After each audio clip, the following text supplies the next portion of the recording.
Jones.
Selamat pagi, shalom.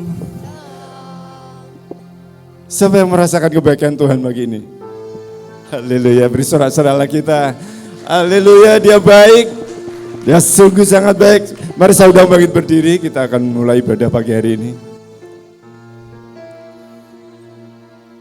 Segala puji, hormat, kemuliaan hanya bagimu Tuhan. Bersyukur buat pagi yang luar biasa.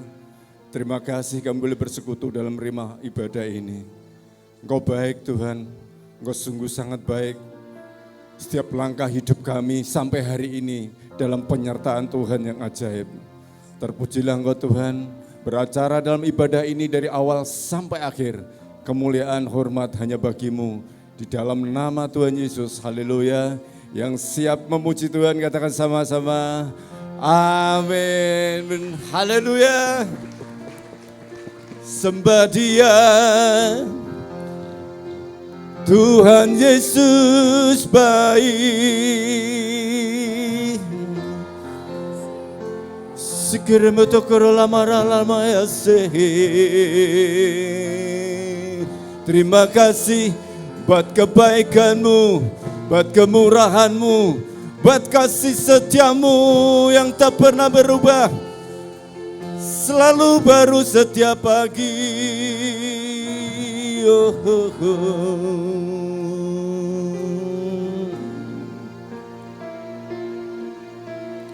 Yesus, Kau sungguh baik. Yesus, namamu indah. Yesus, ku cinta Kau selalu. Ku tinggikan, ku agungkan selamanya. Yesus Kau baik. Yesus, Kau sungguh baik. Yes, amin. Yesus, namamu indah. Yesus, ku cinta Kau selalu. Ku tinggikan, ku agungkan selamanya. Ku mau memujimu, ku selalu pujimu. Ku mau menyembahmu, ku selalu sembahmu. Kau yang layak terima semua pujian, kemuliaan hanya bagi Tuhan.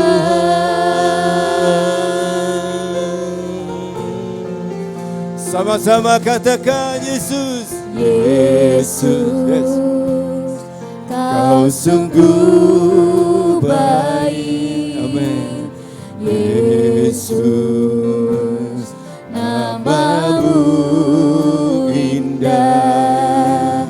Yesus, ku cinta Kau selalu. Ku tinggikan, ku agungkan selamanya. Yesus kau baik, Yesus kau sungguh baik. Amin. Yesus namamu indah, Yesus ku cinta kau selalu, ku tinggikan, ku agungkan selamanya. Ku mau memujimu, ku selalu pujimu, ku mau menyembahmu, ku selalu sembahmu. Kau yang layak terima semua pujian, kemuliaan hanya bagi Tuhan. Ku mau memujimu, ku mau memujimu, ku selalu puji, ku mau menyembahmu, ku selalu sembahmu. Kau yang layak terima semua pujian, kemuliaan hanya bagi Tuhan. Semua kemuliaan dan keagungan tertuju padamu, Tuhan dan Rajaku. Semua kemuliaan dan nafasku menyembah Yesus yang hidup. Semua kemuliaan, semua kemuliaan dan keagungan tertuju padamu, Tuhan dan Rajaku. Segenap jiwa dan nafasku menyembah Yesus, menyembah Yesus yang hidup.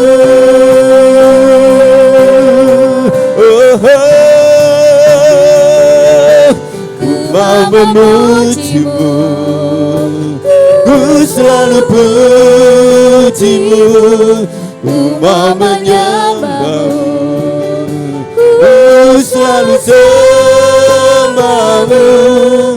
Kau yang layak terima semua pujian, kemuliaan hanya bagi Tuhan. Ku mau memujimu, ku mau memujimu, ku selalu pujimu, ku mau menyembahmu, ku selalu sembahmu.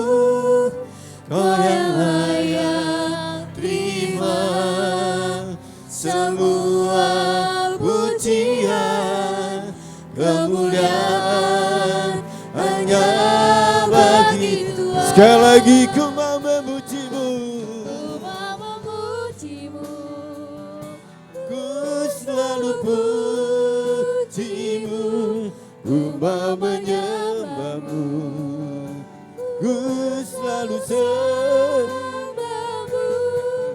Kau yang layak terima semua pujian, kemuliaan hanya bagi Tuhan. Kau yang layak, kau yang layak terima semua pujian, kemuliaan hanya bagi Tuhan. Kau yang layak, kau yang layak terima semua pujian, kemuliaan hanya bagi Tuhan. Sorak-soraklah kita sembah Dia.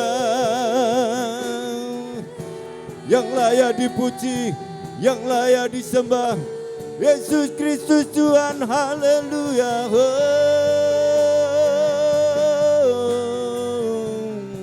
Syukur lepoku tukuramaya takarala rabayase.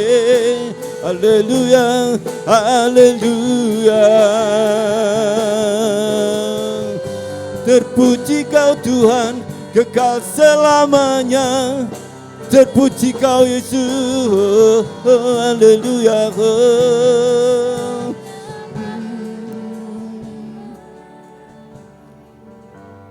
Engkaulah satu-satunya pengharapan kami. Engkaulah satu-satunya kekuatan kami Tuhan. Pagi ini kami bawa segenap umat-Mu di hadapan-Mu. Yang sakit disembuhkan demi nama Yesus. Yang berbeban berat dibebaskan pagi ini demi nama Yesus. Yang bergumul dengan kehidupan, dengan rumah tangga. Tuhan kami mohon demi nama Yesus. Damai sejahtera Tuhan turun atas keluarga-keluarga anak-anak-Mu di tempat ini. Terima kasih Tuhan. Terima kasih Pak. Pintu-pintu berkat terbuka bagi ini demi nama Yesus. Kami boleh menikmati pemeliharaan Tuhan yang ajaib. Terpujilah Engkau Tuhan. Terpujilah kekal selama-lamanya. Demi nama Yesus. Demi nama Yesus yang diberkati Tuhan, katakan sama-sama. Amin. Sekali lagi shalom. Ada sukacita pagi ini, amin. Coba tengok kanan kirinya, beri salam. Haleluya, Yesus baik. Tuhan Yesus sangat baik, haleluya. Siap memuji Tuhan lebih lagi, amin. Haleluya, bersorak-sorai bahagia lagi kita sekali lagi, haleluya.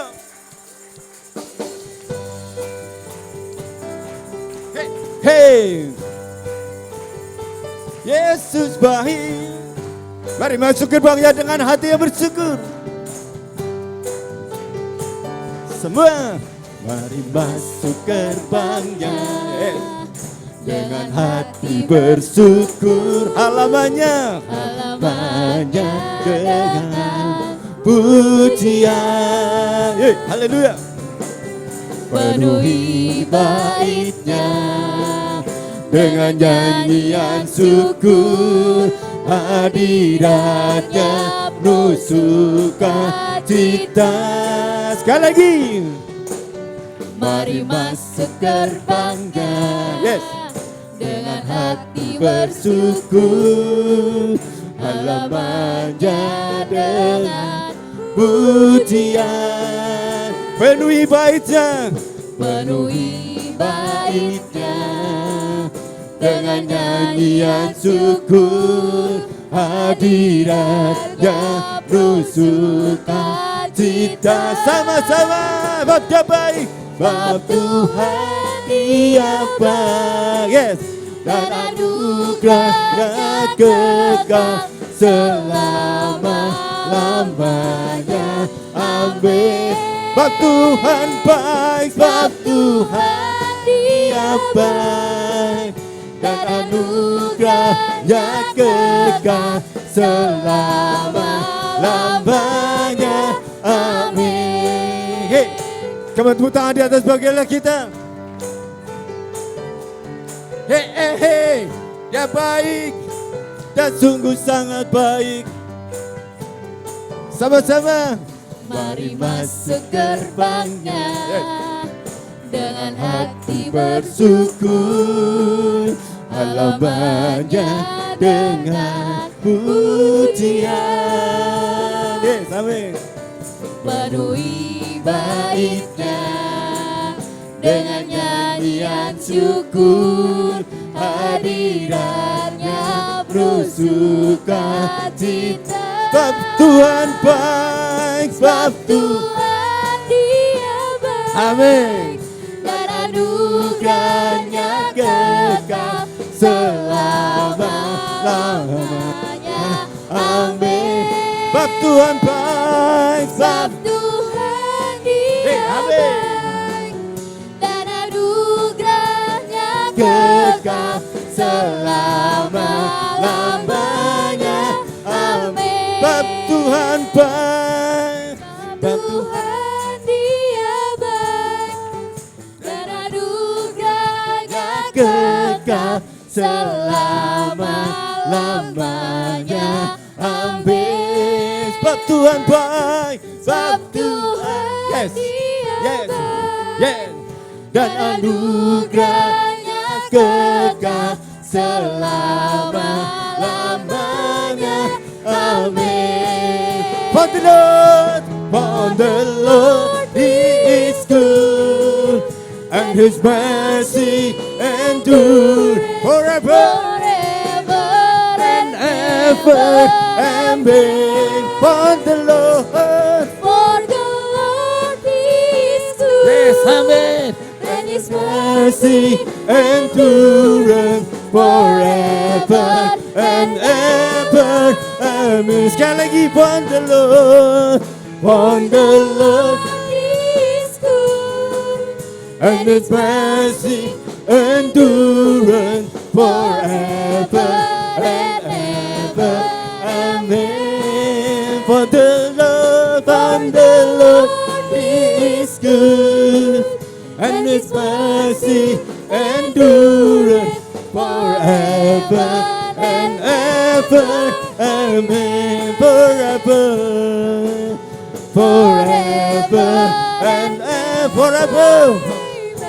and ever. Forever and ever.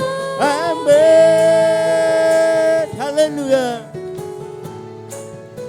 Yesus baik. Haleluya. Haleluya. Yesus baik. Haleluya. Lebih lagi bagi Allah kita sekali lagi. Hey, hey, hey. Dia sungguh baik. Dia sangat baik. Yesus baik. Haleluya. Haleluya. Oh.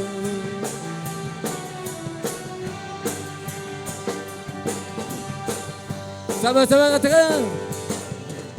Dia mati bagiku, Dia bangkit bagiku, ya Tuhan Allah penyelamatku. Kuasa maut dikalahkan, Hidupku dipulihkan, ya ya Tuhan Allah kemenanganku. Dia baik. Dia sungguh baik. Dia sangat baik. Yesus, Dia baik bagiku. Dia baik. Dia sungguh baik. Amin. Dia sangat baik. Yesus, Dia baik bagiku. Dia ada di dalamku. Bergerak. Bergerak di Yes. hidupku, Ya Dia Tuhan Allah kekuatan. kuasa maut.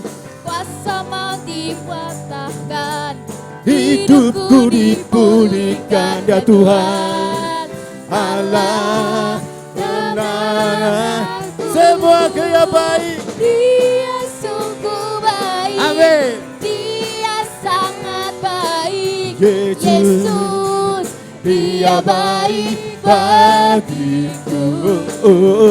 Dia sungguh baik. Dia sangat baik. Yesus, Dia baik bagiku. Dia sungguh baik. Dia sungguh baik. Dia sangat baik. Yesus, Dia baik bagiku. Dia sungguh baik. Dia sangat baik. Yesus, Dia baik bagiku. Hey. Kebetulan di atas bagi Allah kita.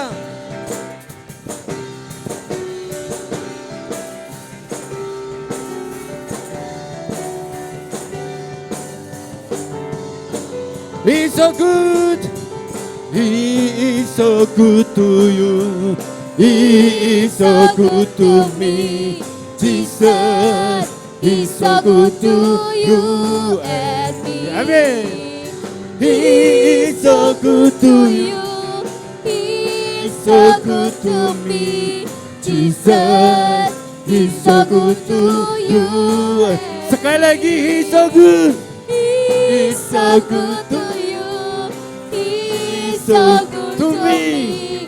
Jesus is so good to you and me. Hey, Jesus, He is So good to you. He is so good to me. Jesus is so good to you and me. Jesus, Jesus He's so good to you. He's so good to me. He's so good to you and me. Haleluya. Silakan duduk dalam hadirat Tuhan.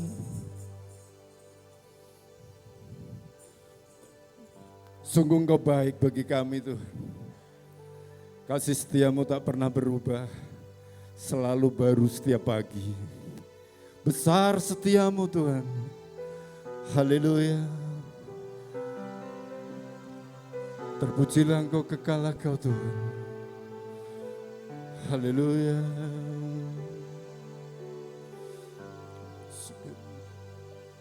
Haleluya.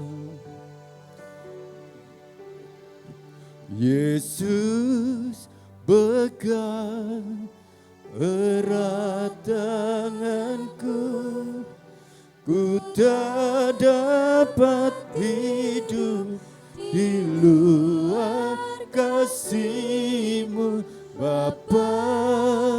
Jangan tinggalkan aku, Engkau alasan selama ku hidup. Ku hidup karena anugerah-Mu, haleluya. Ku hidup karena anugerah-Mu. Yes. Tiada satu pun dapat ku banggakan, semua karena cinta-Mu. Ini hidupku Tuhan, ini hidupku, pimpin jalanku Yesus.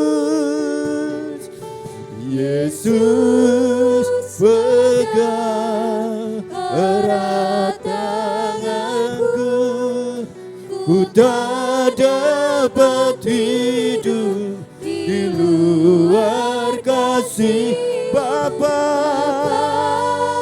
Jangan Erat tanganku, Engkau alasan selama ku hidup.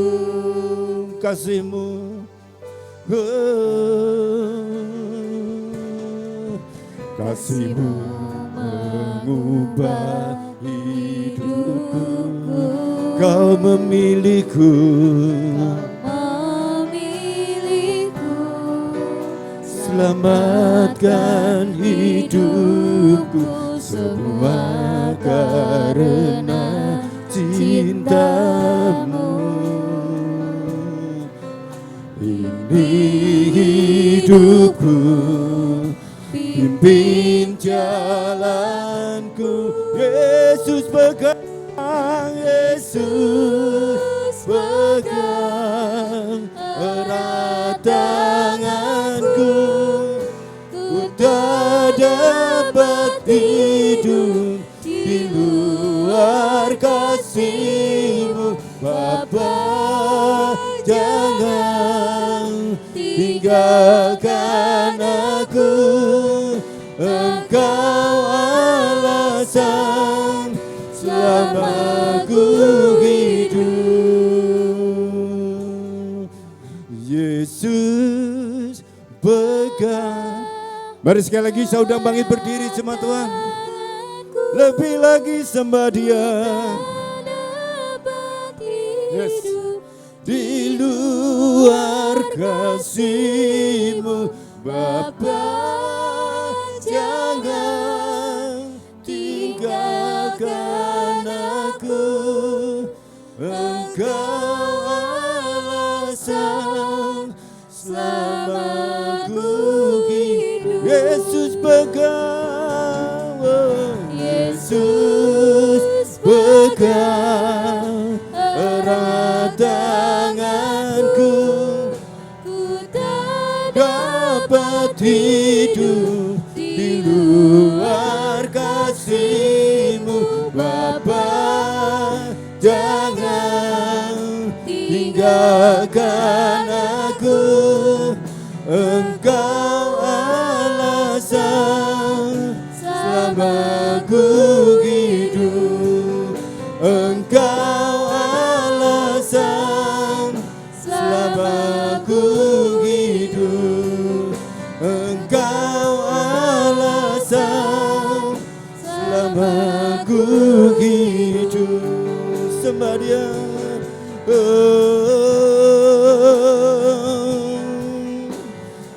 Pegang erat tangan kami Tuhan. Haleluya.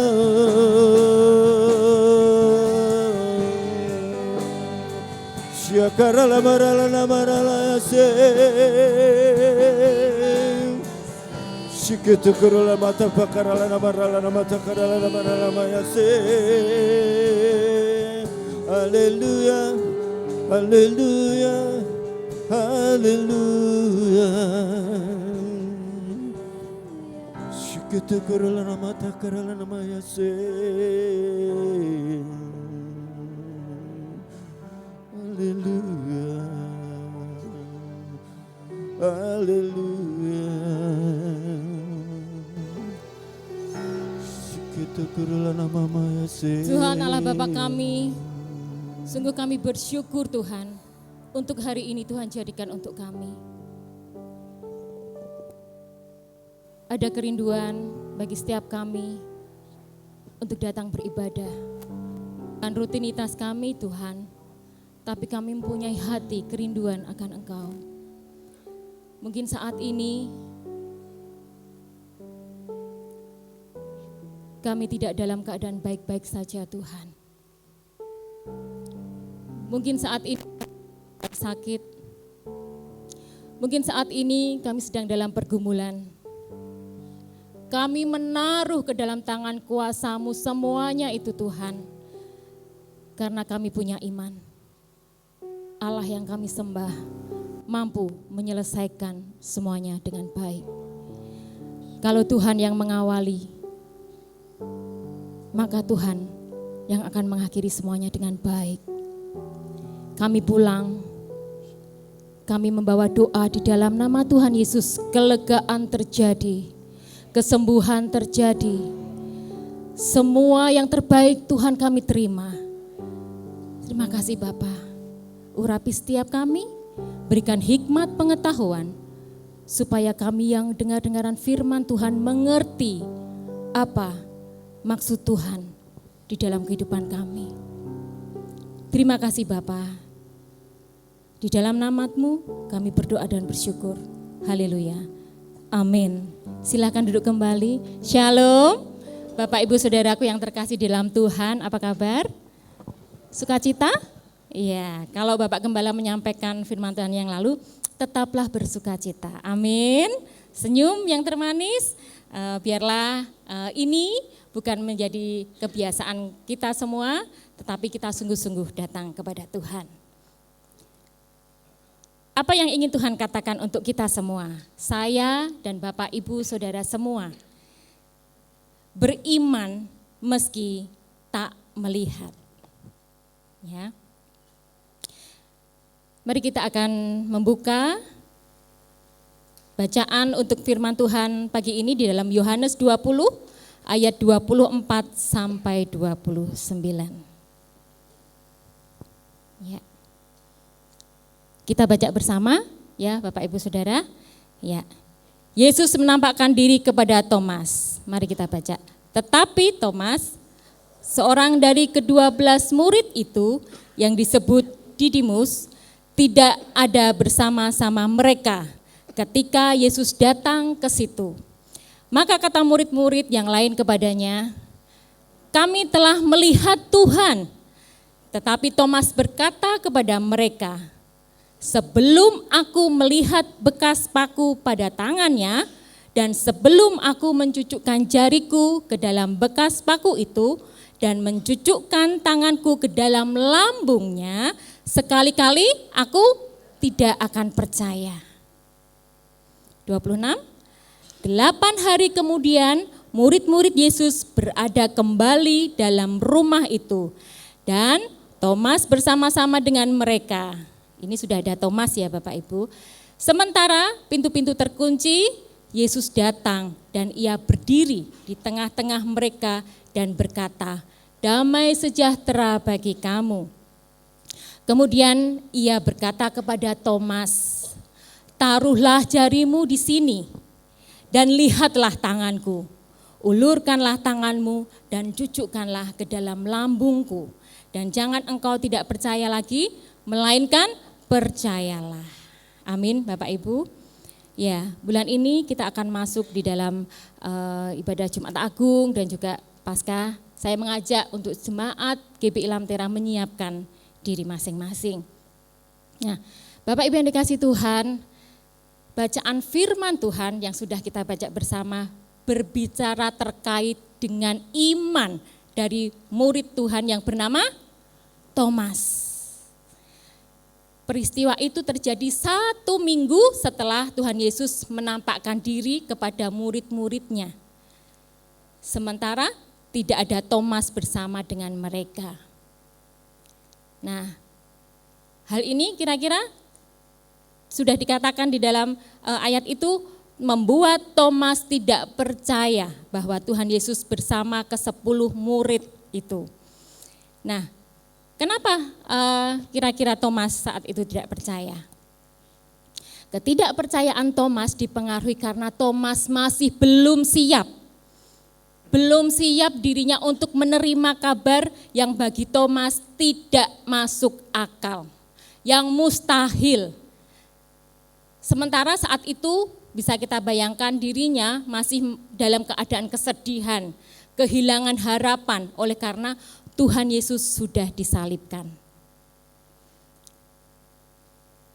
Penampakan Tuhan Yesus saat ini kepada murid-muridnya bersama dengan Thomas dan menunjukkan kepada mereka tangan bekas paku. Ya. Taruhlah jarimu di sini dan lihatlah tanganku. Tuhan Yesus menantang Thomas demikian. Perjumpaan kali ini khusus bertemu dengan Thomas, supaya Thomas yakin dan percaya pada Tuhan Yesus. Pada akhirnya Thomas sungguh-sungguh percaya dan Tuhan Yesus Kristus pada Tuhan Yesus Kristus dan mengabarkan Injil sampai ke India. Dan pada tahun 72 Masehi, Thomas rela menjadi martir di sana dan kemungkinan dibunuh dengan tombak dan dirajam. Secara pribadi Tuhan Yesus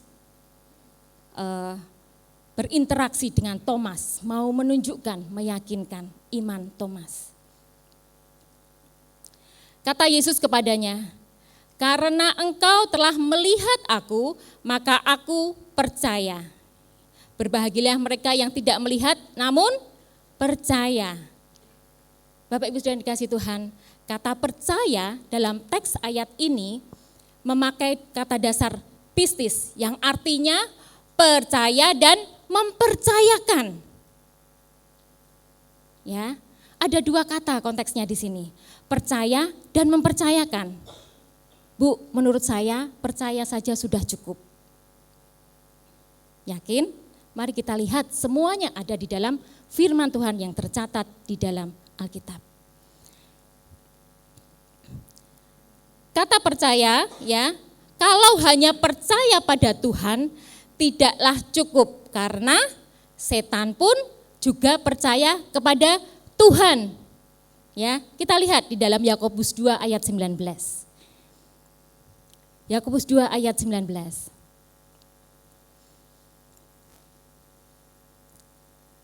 Ya. Engkau percaya bahwa hanya ada satu Allah saja, itu baik. Tetapi setan-setan pun juga percaya akan hal itu dan mereka gemetar. Setan juga percaya Bapak Ibu, ya. Kalau Allah itu hanya ada satu. Namun setan-setan tidak mempercayakan pada Tuhan. Yang percaya dapat ya, tetapi setan tidak mempercayakan hidupnya kepada Tuhan. Artinya apa? Setan percaya Tuhan tetapi tidak mempercayakan kepada Tuhan oleh karena itu suka memberontak pada Tuhan. Saya berharap jemaat di sini tidak ada yang memberontak. Kalau memberontak berarti seperti ya, tidak ada di jemaat di sini ya, semua baik ya. Nah, untuk mewujudkan percaya sampai dengan mempercayakan, ya tidak hanya percaya Bapak Ibu, tapi mewujudkan sampai mempercayakan totalitas seluruh hidup kita kepada Tuhan, itu membutuhkan proses yang progresif atau terus maju. Next. Atau berkembang terus dalam kehidupan orang percaya. Tidak singkat, tidak hanya sekilas waktu untuk mempercayakan, tapi percayalah, kadang-kadang muncul keraguan dari diri kita. Untuk mempercayakan seluruh hidup kita, totalitas, mempercayakan berarti berserah, menyerahkan hidup kita kepada Tuhan.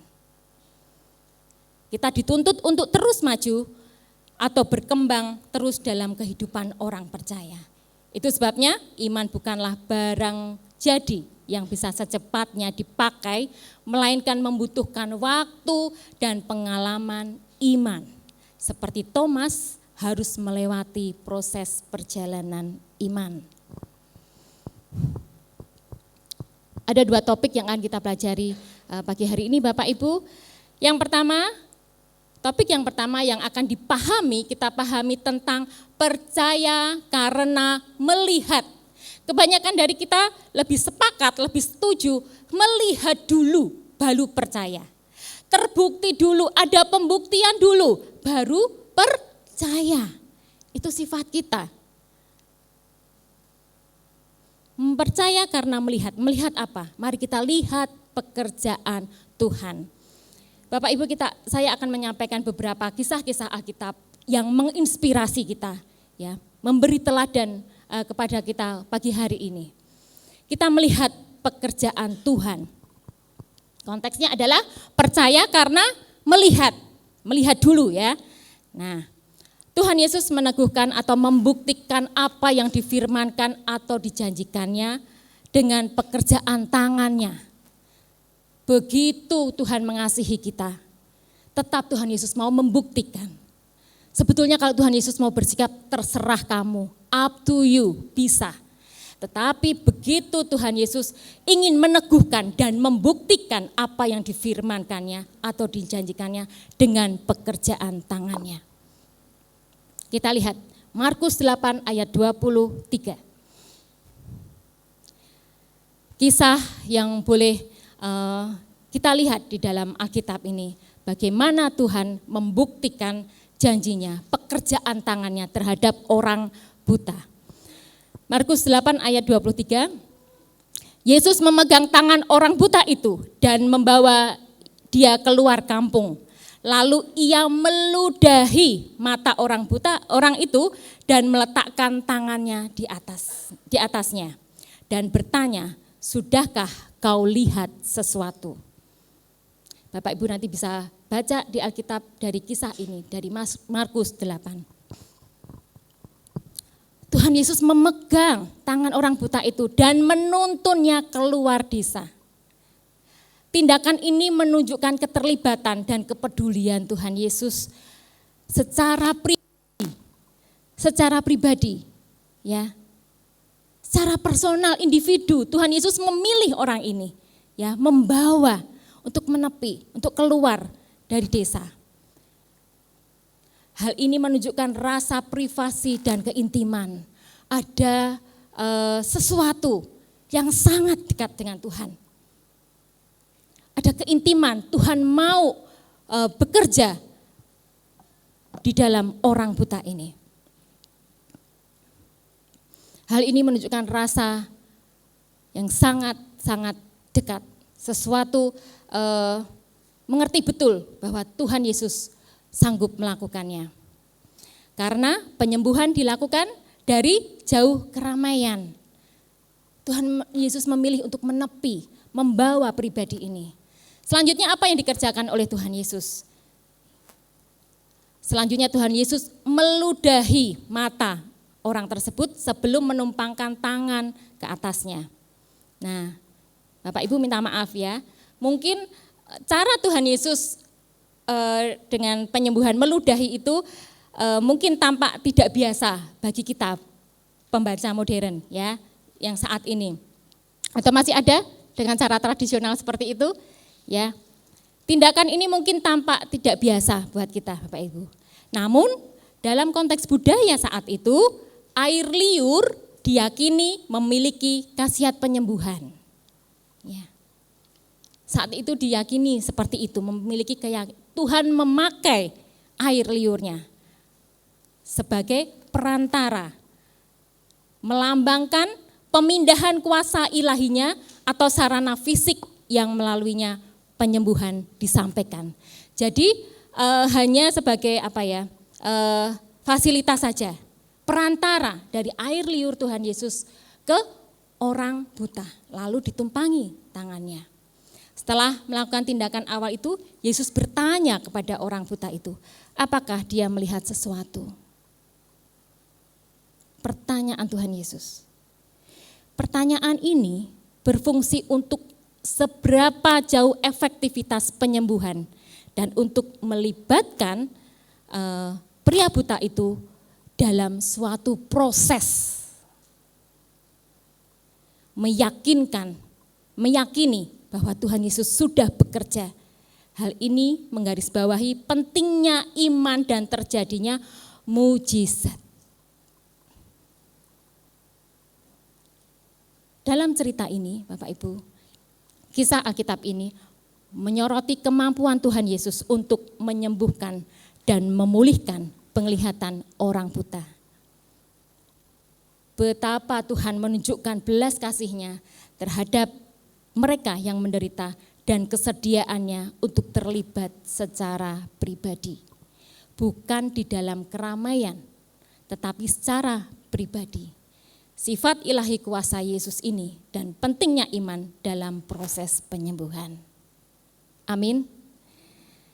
Hal ini membuat semakin banyak orang yang percaya kepada Tuhan Yesus karena melihat pekerjaan-pekerjaan yang dikerjakannya. Jadi Tuhan Yesus melakukan pekerjaan dulu, pembuktian dulu, baru banyak orang yang percaya kepada Tuhan Yesus. Ya. Itu adalah melihat percaya karena melihat pekerjaan Tuhan. Mari kita lihat percaya karena melihat kuasa Tuhan, ya. Kalau tadi berbicara tentang pekerjaan Tuhan, mari kita akan berbicara tentang kuasa Tuhan. Di dalam kitab Korintus, Bapak Ibu Saudara, Paulus menyatakan karakter orang dengan perbandingan latar belakang. Ya, latar belakang apa? Menghendaki apa? Mari kita buka di 1 Korintus 1 ayat 22. Nah, 1 Korintus 1 ayat 22. Ya. Orang-orang Yahudi menghendaki tanda. Dan orang-orang Yunani mencari hikmat. Dalam konteks budaya Yahudi pada saat itu ada harapan akan adanya tanda-tanda mujizat sebagai bukti otoritas atau kuasa ilahi. Begitu mereka menghendaki adanya suatu tanda. Padahal Bapak Ibu, sepanjang perjanjian lama Tuhan sering menunjukkan kuasa-Nya melalui tanda-tanda dan keajaiban. Dan tradisi ini berlanjut di kalangan orang Yahudi. Kalau tidak ada tanda, mereka meragukan itu. Mereka harus melihat kuasa terlebih dahulu, baru percaya. Nah, ketika Tuhan Yesus melakukan mujizat-mujizatnya yang dikerjakan mengatasi hukum alam, melampaui logika manusia yang terbatas, maka banyak orang Yahudi mencari tanda-tanda lebih lanjut untuk membuktikan keaslian pesan ilahi Tuhan selama Tuhan Yesus melayani di dunia. Kita akan lihat di dalam Lukas 7 ayat 11 sampai 17. Ini kisah yang membuktikan kuasa Tuhan Yesus, ya. Lukas 7 ayat 11 sampai 17. Kemudian Yesus pergi ke suatu kota yang bernama Nain.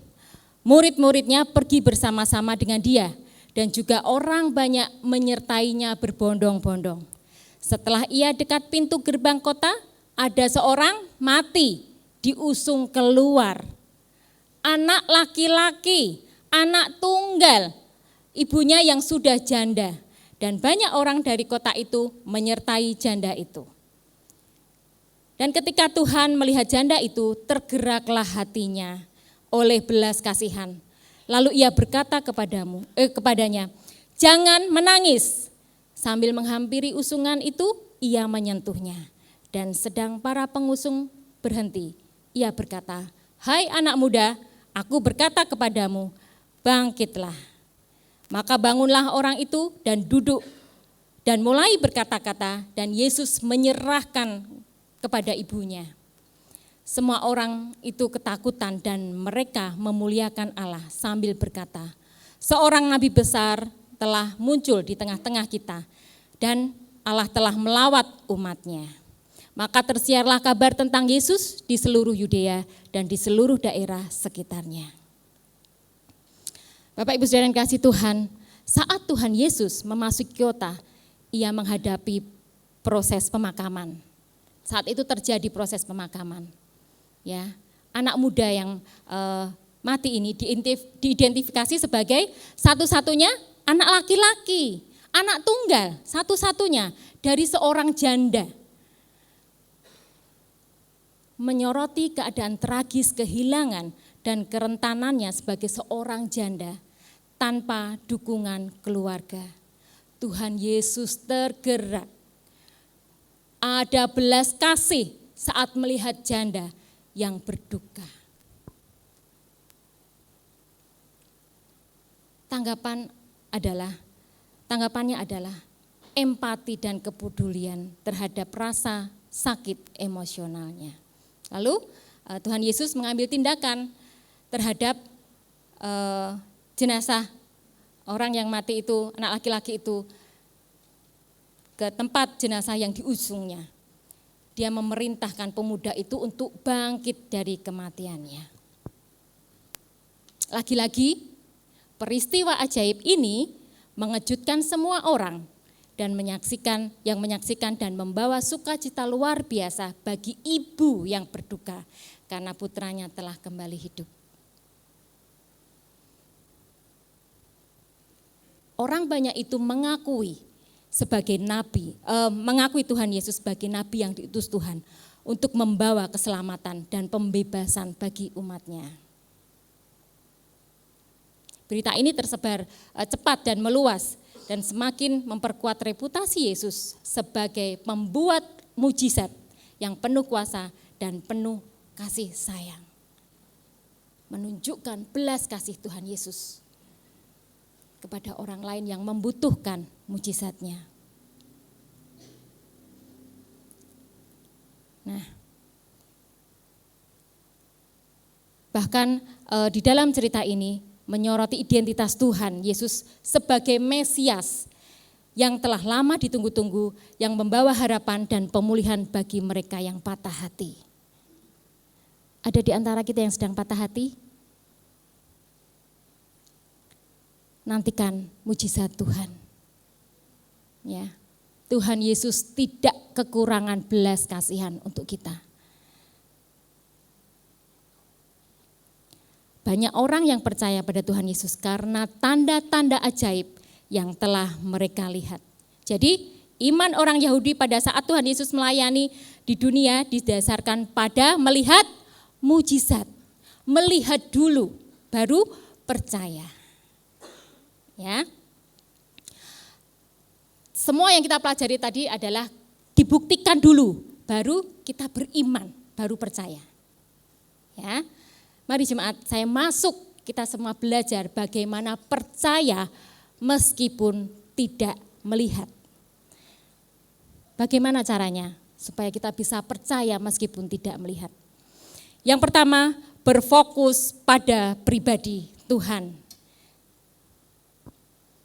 Kita tidak melihat nih, ya, siapapun kita yang sedang ada dalam pergumulan, kita tidak melihat apa yang akan terjadi, kapan dibukakan kelegaan itu, kita tidak melihat. Iman yang sejati bergeser dari percaya karena melihat apa yang Tuhan kerjakan kepada pribadi yang luar biasa, yaitu Tuhan. Ya. Kita membawa iman kita bergeser melihat pribadinya Tuhan. Bukan karena melihat dulu baru percaya. Itu sebabnya dalam firman Tuhan Yohanes 20 ayat 29 bagian yang B dikatakan, berbahagialah mereka yang tidak melihat namun percaya. Bapak Ibu Saudara yang kasih Tuhan, pernyataan ini menekankan nilai iman yang sejati. Tidak mudah mungkin buat kita, tapi percayalah, ini penekanannya adalah pada iman yang sejati. Tanpa memerlukan bukti fisik. Tuhan, mana bagianku? Tuhan, mana engkau bukakan? Kapan engkau bukakan pintu berkat untukku? Kapan engkau sehatkan aku, sembuhkan aku?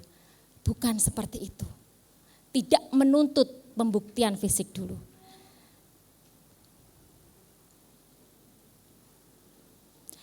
Percaya tanpa melihat memerlukan kemauan untuk mempercayai Tuhan dan memupuk hubungan pribadi dengan Tuhan. Hal ini mencakup keterbukaan ya terhadap pekerjaan Roh Kudus dalam hidup kita dan komitmen untuk berjalan dengan iman. Mempercayai janji dan penyediaan Tuhan bahkan ketika hal itu mungkin tidak langsung terlihat atau nyata. Mempercayai janji dan penyediaan Tuhan. Tangan Tuhan tidak terbatas. Satu kisah di dalam Alkitab Daniel 3 ayat 16 sampai 18. Kita akan belajar dari kisah ini Bapak Ibu. Mereka ini tidak melihat, tidak memerlukan pembuktian terlebih dahulu. Daniel 3 ayat 16 sampai 18. Lalu Sadrak, Mesak dan Abednego menjawab Raja Nebukadnezar, tidak ada gunanya kami memberi jawab kepada tuanku dalam hal ini. Jika Allah kami yang kami puja sanggup melepaskan kami, maka ia akan melepaskan kami dari perapian yang menyala-nyala itu. Dan dari dalam tanganmu ya Raja, tetapi seandainya tidak, ya perhatikan, sebetulnya mereka juga mempunyai satu keraguan. Tetapi seandainya tidak, Tuhan tidak melepaskan mereka dari perapian, hendaklah tuanku mengetahui ya Raja, bahwa kami tidak akan memuja dewa tuanku dan tidak akan menyembah patung emas yang tuanku dirikan itu. Bapak Ibu melihat ayat ini, ada keraguan enggak sebetulnya? Ada. Manusiawi. Kita juga seperti itu kadang-kadang ragu. Tetapi kita belajar dari iman ketiga orang ini. Pembacaan ini menyatakan iman yang teguh dari 3 orang Yahudi, Sadrak, Mesak, dan Abednego, yang menolak sujud dan menyembah patung emas yang didirikan oleh Raja Nebukadnezar dari Babel. Kira-kira mereka diancam tidak? Diancam. Menanggapi ancaman raja, akan dilemparkan ke dalam tungku api yang menyala-nyala jika mereka tidak menyembah patung emas. Sadrak, Mesak, dan Abednego dengan yakin menegaskan kesetiaan mereka kepada Tuhan. Mereka menolak untuk melakukan pembelaan atau pembenaran apapun. Mereka tidak mencari pembenaran untuk dirinya sendiri. Dan ini menunjukkan komitmen teguh mereka terhadap keyakinan mereka kepada Tuhan.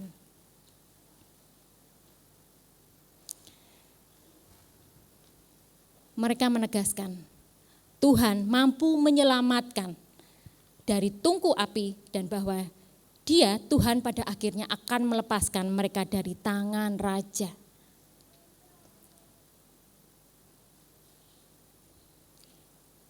Begitu ketiga orang ini meyakini kedaulatan Tuhan dan kemampuan untuk campur tangan demi kepentingan mereka. Mereka menantikan pertolongan dari Tuhan. Mereka yakin betul bahwa Tuhan berdaulat. Ada campur tangan dari Tuhan. Ya, mereka tetap teguh dalam komitmen mereka kepada Tuhan, apapun hasilnya. Ya, tekad mereka untuk tetap setia pada perintah Tuhan, bahkan ketika menghadapi penganiayaan dan kematian, menunjukkan kesetiaan dan pengabdian mereka yang tidak tergoyahkan terhadap iman mereka. Kira-kira Bapak Ibu, ketiga orang Israel ini sudah pernah bertemu langsung dengan Tuhan belum? Belum. Ketiga orang Israel ini belum pernah berjumpa dengan Tuhan. Tetapi pergumulan dengan Tuhan tidak diragukan karena iman. Ketiganya tetap teguh berdiri dalam naungan Tuhan. Bayangkan, di dalam perapian mereka belum pernah bertemu dengan Tuhan. Tapi mereka mempunyai iman yang teguh. Tuhan pasti akan menolong. Itulah yang membuat Tuhan tergerak hatinya untuk menolongnya. Ya. Dalam perjanjian baru juga dikerjakan oleh seorang perwira yang memohon pertolongan dari Tuhan karena hambanya yang sakit. Dalam Matius 8 ayat 5 sampai 13, satu lagi, ya, bagaimana Tuhan mau membuktikan bahwa iman bisa mengubah segala sesuatunya. Matius 8 ayat 5 sampai 13. Ya. Ketika Yesus masuk ke Kapernaum, datanglah seorang perwira mendapatkan dia dan menolong kepadanya dan memohon kepadanya, "Tuan, hambaku terbaring di rumah karena sakit lumpuh dan ia sangat menderita." Yesus berkata kepadanya, "Aku akan datang menyembuhkannya." Lihat, ada action dari Tuhan untuk datang. Tuhan mau datang, mendatangi untuk menyembuhkan. Kita lihat iman perwira ini, tetapi jawab perwira itu kepadanya, "Tuan, aku tidak layak menerima Tuan di dalam rumahku. Katakan saja sepatah kata, maka hambaku itu akan sembuh. Sebab aku sendiri seorang bawahan, dan di bawahku ada pula prajurit. Jika aku berkata kepada salah seorang prajurit itu pergi, maka ia pergi. Dan kepada seorang lagi datang, maka ia datang. Ataupun kepada hambaku, kerjakan ini, maka ia mengerjakannya." Setelah Yesus mendengar hal itu, heranlah ia dan berkata kepada mereka yang mengikutinya, "Aku berkata kepadamu, sesungguhnya iman sebesar ini tidak pernah aku jumpai pada seorang pun di antara orang Israel. Aku berkata kepadamu, banyak orang akan datang dari timur dan barat dan duduk makan bersama-sama dengan Abraham, Ishak dan Yakub di dalam kerajaan surga. Sedangkan anak-anak kerajaan itu akan dicampakkan ke dalam kegelapan yang paling gelap. Di sanalah akan terdapat ratap dan kertak gigi." Lalu Yesus berkata kepada perwira itu, "Pulanglah dan jadilah kepadamu seperti yang engkau percaya." Maka saat itu juga sembuhlah hambanya. Begitu besar iman seorang perwira ini. Tuhan sanggup menyembuhkan hambanya. Kapernaum adalah kota tempat Yesus sering melayani, Bapak Ibu. Dan di sini seorang perwira Romawi yang memimpin sekitar 100 prajurit mendekati Yesus untuk meminta bantuannya. Perwira itu menyapa dengan Yesus dengan hormat sebagai Tuhan dan menjelaskan kondisi hambanya yang memprihatinkan, lumpuh dan menderita. Dia mau melepaskan posisinya yang mempunyai kedudukan, mempunyai jabatan. Perwira itu menunjukkan kerendahan hati dan kepedulian terhadap kesejahteraan hambanya. Dia mau melepaskan itu, merendahkan hati kepada Tuhan.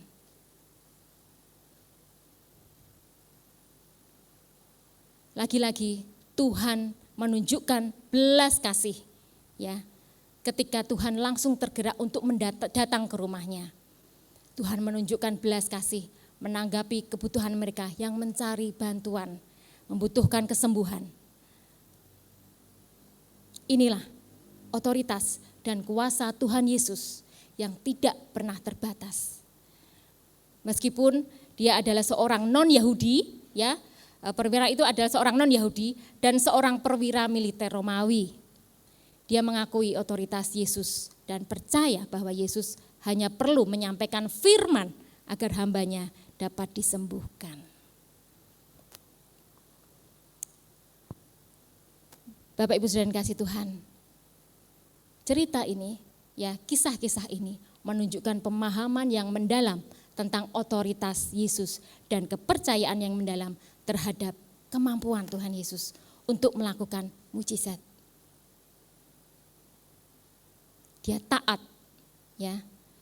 Siapapun yang percaya kepada Tuhan Yesus dan taat, maka Tuhan akan mencurahkan belas kasih dan akan menolong kita yang membutuhkan.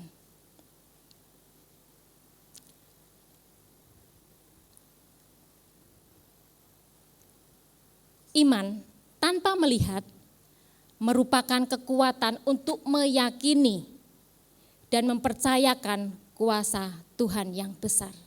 Tadi di awal dikatakan tidak hanya percaya, tapi juga mempercayakan. Itu merupakan kekuatan untuk meyakini dan mempercayakan kuasa Tuhan yang besar terjadi di dalam kehidupan kita. Ya. Ini dibutuhkan suatu keintiman Bapak Ibu, kedekatan kita kepada Tuhan. Siapapun kita yang sedang sakit, tetap miliki iman teguh, karena hanya Tuhanlah pembuat mujizat kesembuhan. Dialah Jehovah Rafa, Allah penyembuh kita. Dia akan bekerja secara pribadi, lepas pribadi untuk Bapak, Ibu, Saudara dan saya. Bukan sifatnya kolektif bersama-sama, tapi Tuhan akan menjamah secara pribadi, lepas pribadi.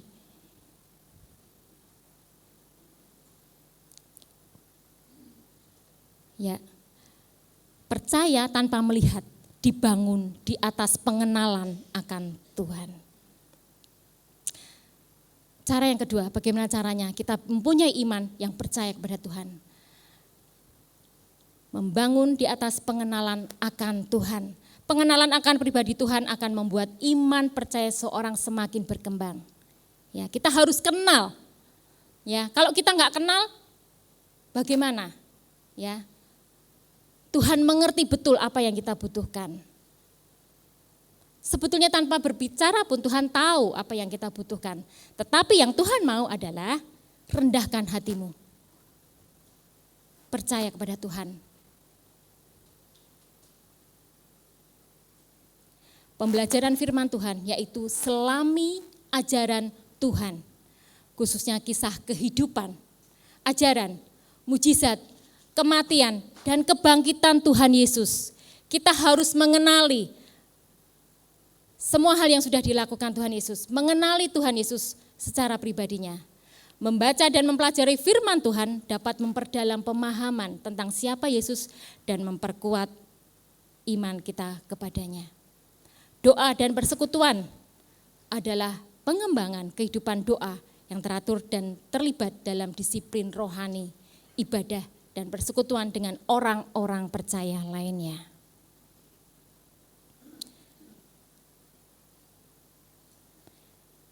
Ketika kita maju bersama Tuhan Bapak Ibu, setiap kali kita melangkah akan ada penyertaan Tuhan. Dan kita akan masuk dalam proses mempercayakan sepenuhnya kepada Tuhan. Dan itulah iman yang sejati. Jangan sampai berhenti hanya percaya, tetapi mencoba pasrah, berserah, mempercayakan. Ya.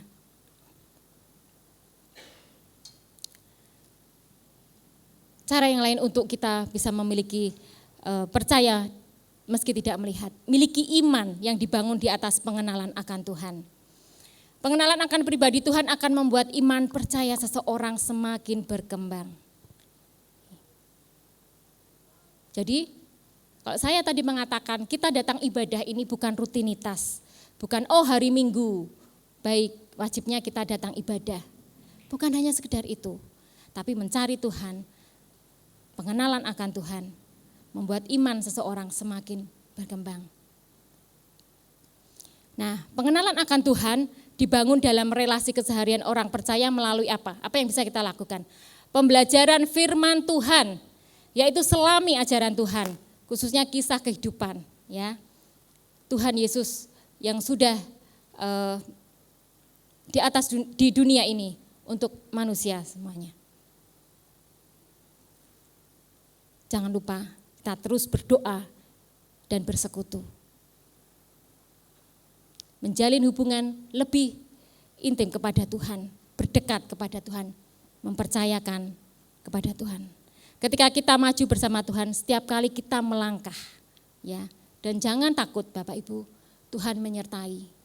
Meskipun belum tampak. Waktunya kapan Bu? Waktunya adalah waktu Tuhan. Bukan kita yang menentukan, bukan kita yang menjadi Tuhan, bukan kita yang mengatur-ngatur Tuhan, tetapi nantikanlah waktu Tuhan itu akan baik adanya. Amin. Teman-teman profetik bisa maju ke depan. Bapak Ibu Saudara yang kasih Tuhan, hari-hari ini kita hidup dalam iman yang tidak melihat. Ya, saya mau mengatakan hari-hari ini kita hidup di dalam iman yang tidak melihat. Ya, jangankan Tuhan, udara pun kelihatan nggak Bapak Ibu? Tidak kelihatan, ya. Tapi kita membutuhkan itu. Saya ada riwayat asma, ya. Sewaktu ketika kalau saya kambuh asma saya membutuhkan oksigen. Saya harus ke rumah sakit, membayar oksigen itu. Kemudian saya merasakan ada kelegaan. Tidak kelihatan Bapak Ibu, tetapi saya butuh. Ya. Saya mau mengatakan bahwa hari-hari ini kita hidup dalam iman yang tidak melihat. Dengan demikian kita harus mengenal Tuhan dalam perenungan firman Tuhan dan doa setiap hari. Terus lakukan perenungan firman Tuhan. Itu akan membawa kita semakin dekat. Mempunyai hubungan pribadi kepada Tuhan. Pengenalan akan Tuhan setiap hari akan membuat keyakinan kita percaya bahwa kuasa Tuhan Yesus masih tetap baik. Dulu, sekarang, maupun selama-lamanya, dan kuasa Tuhan Yesus tidak pernah terbatas. Sekali lagi, Tuhan menyampaikan, ya, berbahagialah mereka yang tidak melihat, namun percaya. Amin. Percayalah, ya, Tuhan sudah atur semuanya. Ketika kita mempunyai iman percaya dan mempercayakan, kita bukan golongan makhluk yang lain yang hanya percaya, tetapi kita mencoba mempercayakan. Waktunya Tuhan, bukan waktunya kita. Ya, kita nggak bisa ngatur-ngatur Tuhan. Aku mau segera Tuhan itu terjadi. Ya, kenapa Tuhan belum nyatakan, belum kelihatan? Tapi percayalah, ketika di masa-masa itu menantikan itu, penantian itu, Tuhan selalu menyertai Bapak Ibu. Kesembuhan akan terjadi untuk semua umatnya di tempat ini. Kelegaan akan terjadi untuk semua umatnya dalam pergumulan. Segala kebaikan dalam kehidupan terus berpegang kepada iman sampai selamanya. Amin. Ku tak tahu Saya mengajak sampai jemaat untuk bangkit kapan berdiri. hari hidupku, akhir hayatku ini tidak menentu. Namun yang pasti perjalanan hidup ini berakhir di suatu saat nanti. Sebelum hari akhir hidupku tiba, sebelum semua kesempatan tiada. Mari berjuang Bapak Ibu. Ku kan berjuang dalam pertandingan iman, mengakhiri dengan kemenangan. Hanya satu kerinduanku, sempurna seperti Bapakku, sesuai rancangan semula. Serupa dengan Tuhan Yesus, tujuan imanku berkenan di hadapan Bapa. Bapak Ibu Saudara yang kasih Tuhan, saya mau mengatakan, apa sih yang menjadi tujuan kita saat ini? Dalam hidup ini, apa sih yang menjadi tujuan kita? Bukankah kita rindu kita semakin berkenan kepada Tuhan, sesuai rancangan Tuhan semula? Jangan otak-atik apa yang menjadi kemauan Tuhan untuk terjadi di dalam hidup kita. Percayakan, mempercayakan kepada Tuhan. Kita nggak tahu Bapak Ibu, kapan waktunya kita. Ya, akhir hayat kita tidak pernah tahu.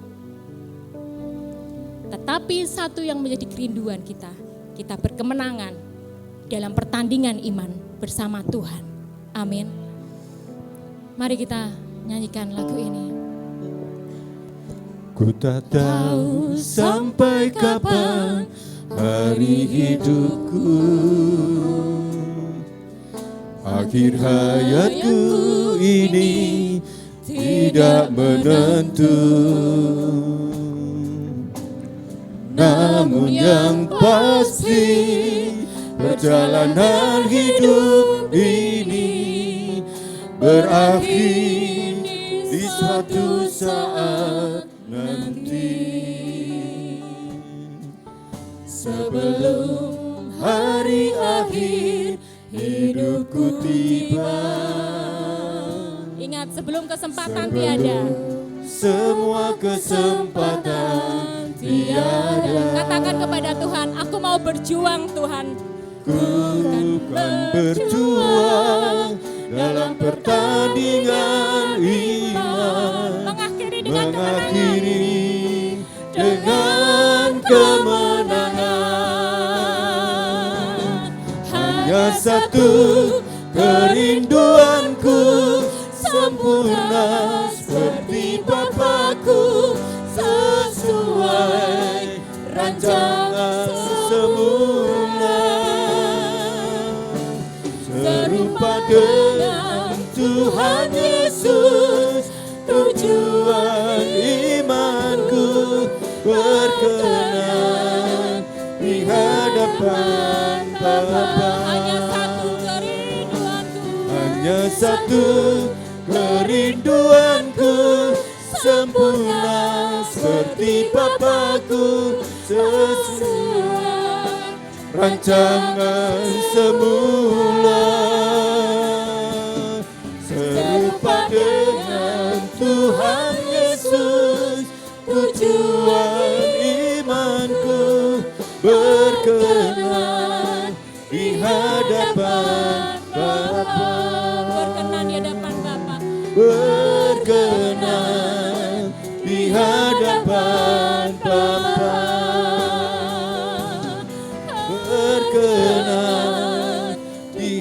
hadapan Bapa. Tuhan Yesus, firman Tuhan sudah disampaikan. Kami mengerti Tuhan sekarang. Kami tidak hanya percaya kepada Tuhan, tapi kami mempercayakan hidup kami kepada Tuhan. Tuhan tolong kami, kalau kami mulai ada keraguan-raguan, ketakutan, kebimbangan, Tuhan tolong teguhkan kami. Kami rindu memiliki iman yang teguh di dalam Tuhan. Kami yang menanti-nantikan, semuanya akan baik. Tuhan atur semuanya. Terima kasih Bapa. Jemaat di tempat ini membawa segala hidup dan kehidupannya ke dalam tangan kuasa-Mu. Semua terjadi kehendak Tuhan. Mungkin dunia ini Tuhan membuat kami ragu-ragu. Tapi kami mau kembali seperti rancangan Tuhan yang semula. Kami mempunyai iman. Tolong kami Tuhan. Teguhkan kami. Kalau kami mulai goyah, kami mulai bimbang. Terima kasih Tuhan Yesus.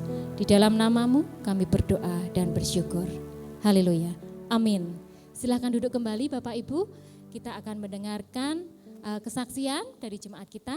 Silakan Ibu Jane, dipersilahkan.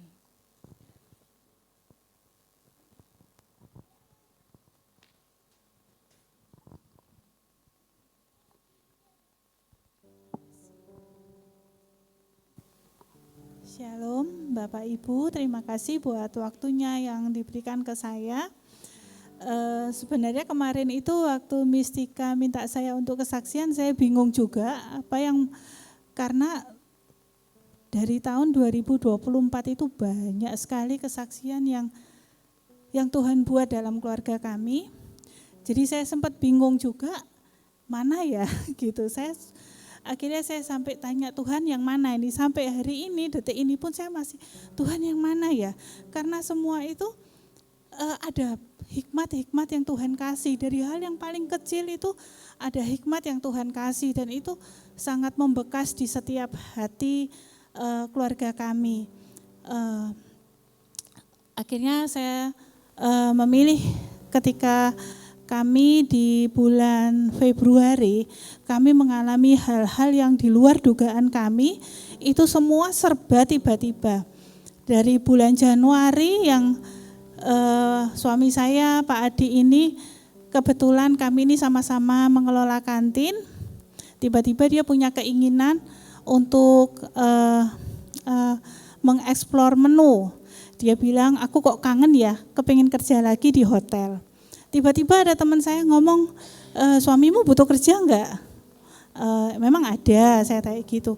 Ini ada, coba kamu lamar lah.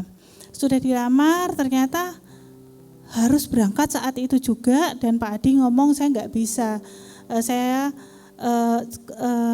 dikasihkan ke orang lain saja karena kalau mendadak saya enggak bisa gitu.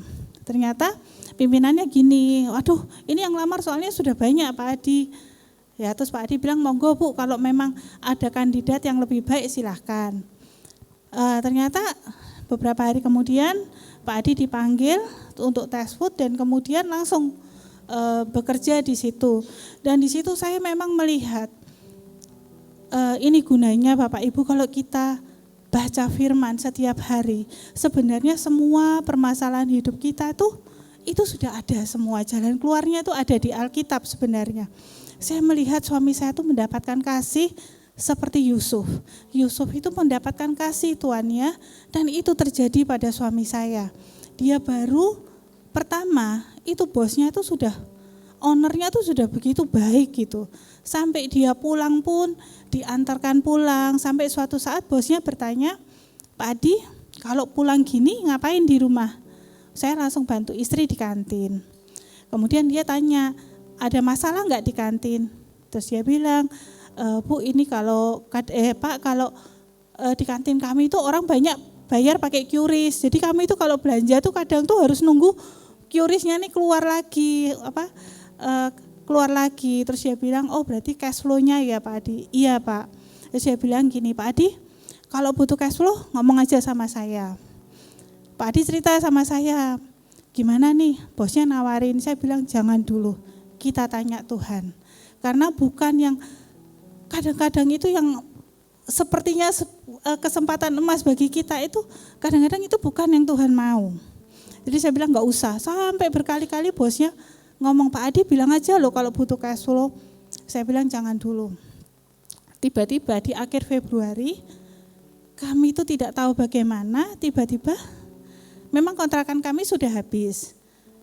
Dan kami doa sama Tuhan, Tuhan belum jawab.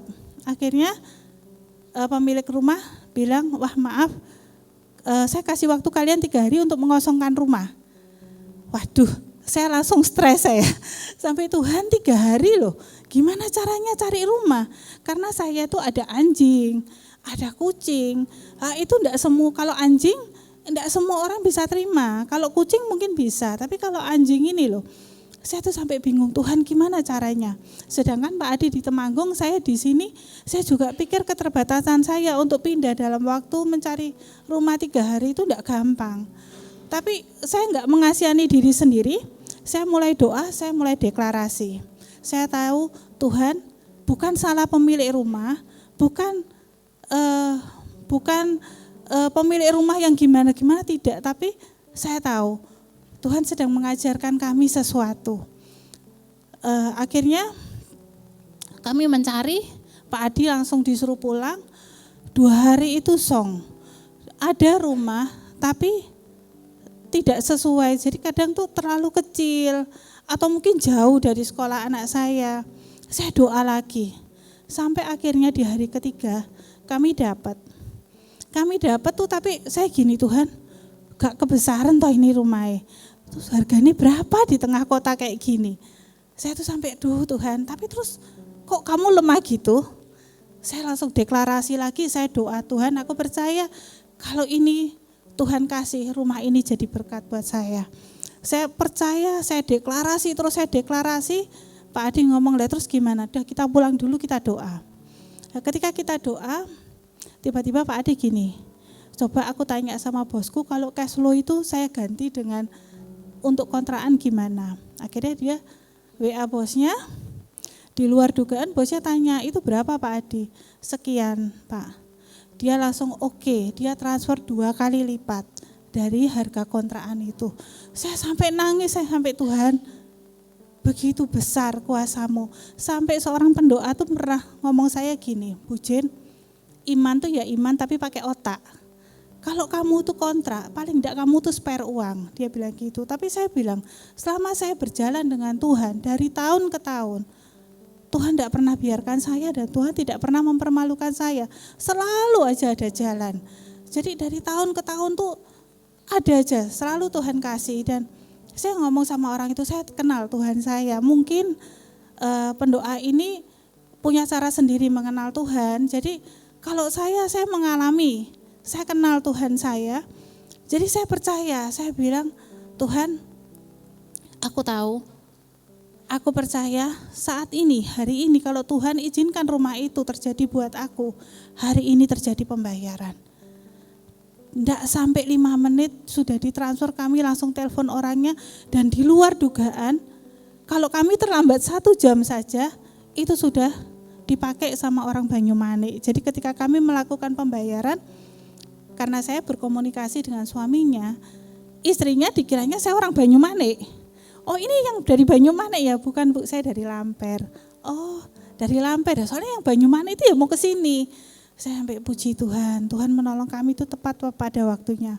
Saya sampai tadi tuh mikir Tuhan dari tahun ke tahun.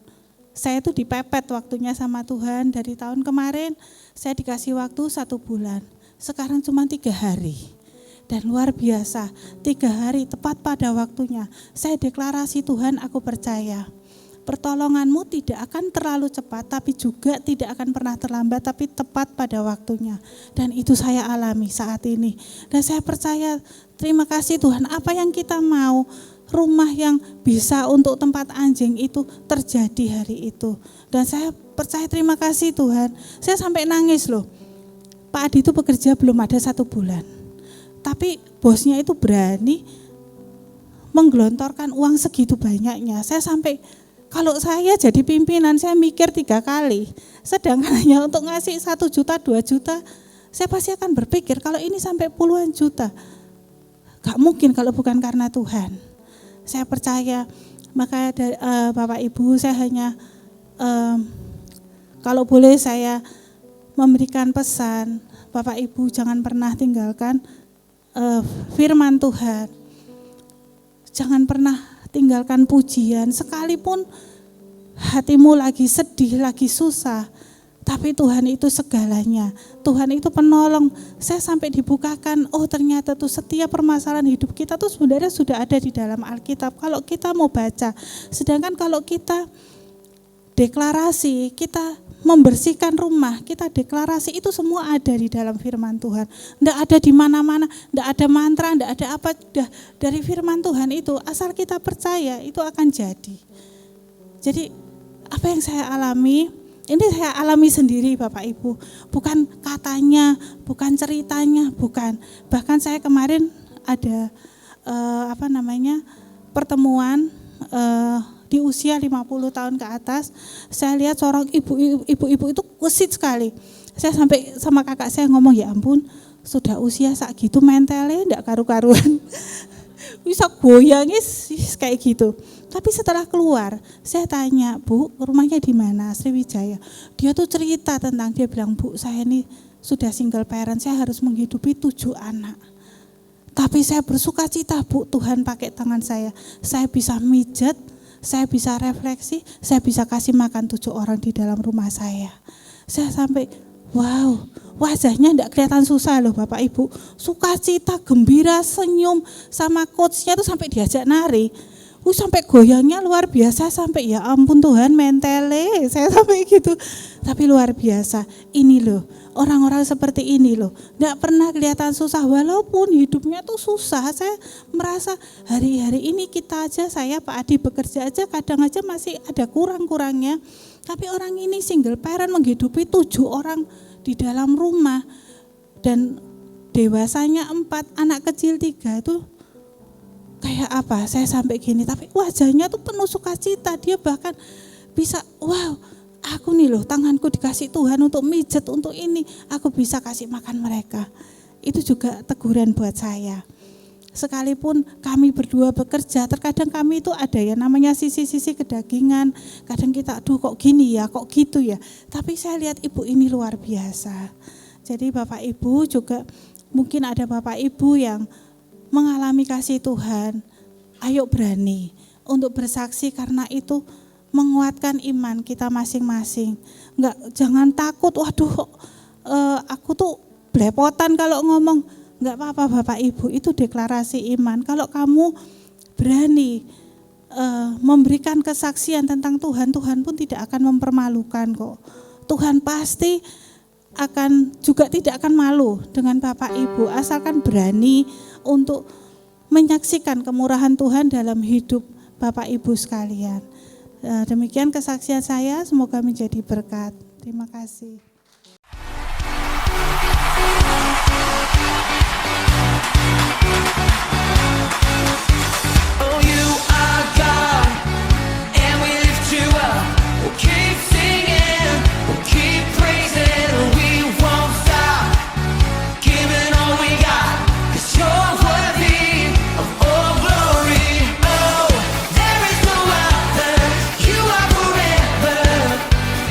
Lord, oh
Haleluya.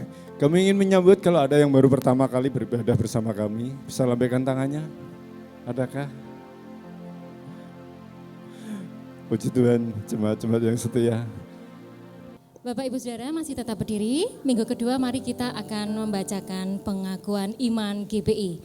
Mari kita akan mengangkat tangan kanan kita. Pengakuan iman GBI. Kita mulai ya.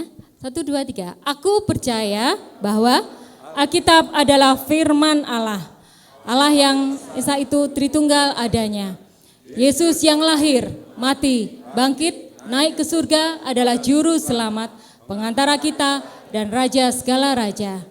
Manusia berdosa harus bertobat dan beriman agar diampuni, dibenarkan dan dilahirkan baru, lalu dibaptis secara selam dan hidup suci. Bahasa roh adalah tanda awal baptisan Roh Kudus. Gereja melakukan perjamuan kudus dan meyakini kesembuhan ilahi. Tuhan Yesus akan datang kembali, ada kebangkitan tubuh, kerajaan 1000 tahun, hukuman kekal, dan hidup kekal. Amin. Mari kita akan membawa persembahan kita kepada Tuhan. Kita akan angkat kantong persembahan kita.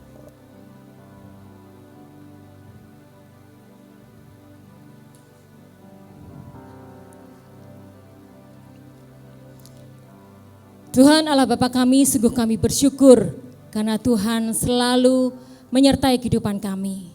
Inilah waktunya bagi kami Tuhan mempersembahkan yang terbaik di dalam persembahan maupun perpuluhan kami. Kiranya Tuhan berkenan menyucikan, menguduskan. Karena kami rindu melalui apa yang ada pada kami Tuhan, persembahan perpuluhan ini memperluas kerajaan surga di tempat ini.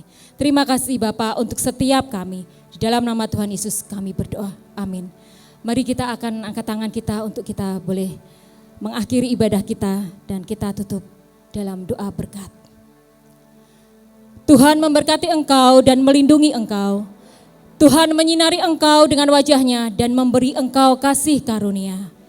Tuhan menghadapkan wajahnya kepadamu dan memberi engkau damai sejahtera. Diberkatilah seluruh keluargamu, hasil usahamu, kesehatanmu, bahkan lumbung-lumbungmu. Engkau akan menjadi kepala dan bukan ekor. Engkau akan naik dan bukan turun. Tiada satupun yang luput dari karya kasih Bapa yang mulia. Di dalam nama Tuhan Yesus Kristus kami berdoa. Amin. Selamat pulang, Tuhan Yesus memberkati.